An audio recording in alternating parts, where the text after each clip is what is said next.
Il est 8h21, Hervé Gattegno est avec nous, le parti pris d'Hervé. Bonjour Hervé. Bonjour. On va pas parler de Julie Gaillet, hein, Oh même non. si vous avez votre avis. Hein, sur Oui, mais Julie tout le monde a Gaillet. son avis. Tout le monde a son avis. Finalement, François Hollande ferait bien d'officialiser cette relation. C'est normal qu'elle soit protégée, puis pas de statut de première dame. Ah, c'est ce surtout que pas. vous dites. Hein. Surtout Eh ben, on est d'accord. On est d'accord. Bon, parlons d'autre chose.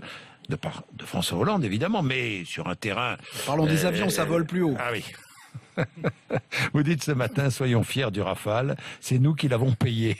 Mais c'est vrai, c'est de l'ironie. Mais pas seulement, Non, pas seulement. oui. En fait, je pense que les Français ont trois bonnes raisons d'être fiers de cet avion. D'abord, c'est un appareil superbe, d'une technologie incomparable, un avion 100% français, conçu par une des plus belles entreprises de notre industrie nationale, le groupe Dassault. Donc ça, c'est une vraie raison. Il y a une deuxième raison, c'est que cet avion est aussi un symbole et un instrument de l'influence française dans le monde. Ce n'est pas un hasard si le pays acheteur, l'Égypte, est aussi un pays qui est en guerre en ce moment contre le fondamentalisme islamique. Donc il y a une dimension politique dans ce contrat.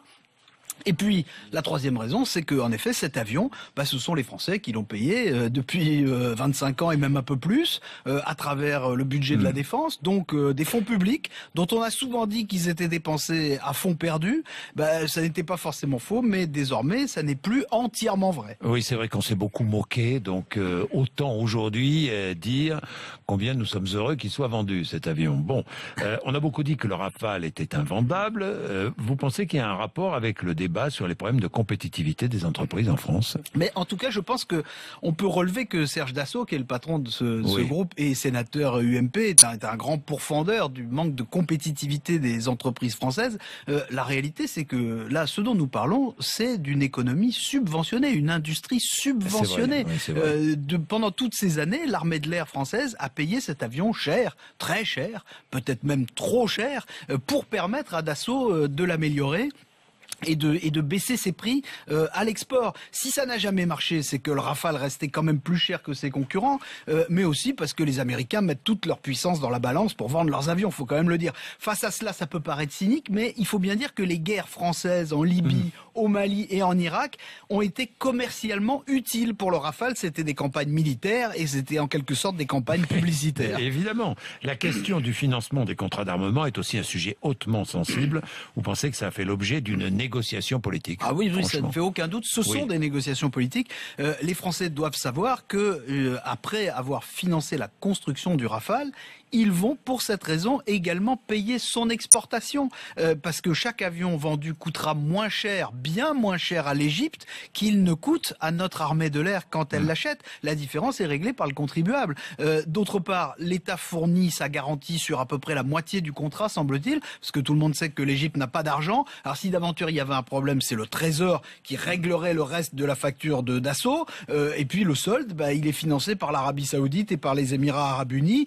Mais ça, on fait un petit peu semblant de l'ignorer. Oui. La question est de savoir si on peut vendre des armes sans vendre son âme. La France est le 3e exportateur d'armes dans le monde, d'armement. Est-ce qu'on peut considérer que ces ventes sont une partie de la politique étrangère de la France? Oui, d'une certaine façon, on peut dire ça. La France pèse dans le monde par son économie, qui va pas très bien, par sa diplomatie, qui n'est pas mauvaise, et par sa force militaire, qui vaut ce qu'elle vaut.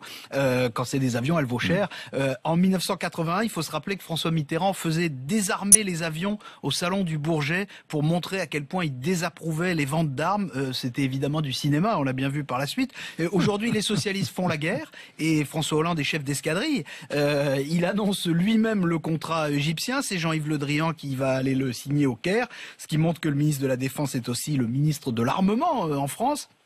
D'où la bataille acharnée que le ministre Le Drian a menée ces derniers mois et qu'il a gagné pour préserver, pour sanctuariser, comme on dit, le budget des armées. Ça sert aussi à notre industrie de défense, il faut jamais l'oublier. On peut dire que si l'Égypte est une dictature militaire, il faut bien reconnaître que la France est plus que jamais une république militariste. Oui, est-ce que Jean-Yves Le Drian n'est pas le meilleur ministre du gouvernement? On dit qu'il pourrait partir d'ailleurs. Ça n'a pas de rapport. Non, ça n'a aucun rapport. Merci.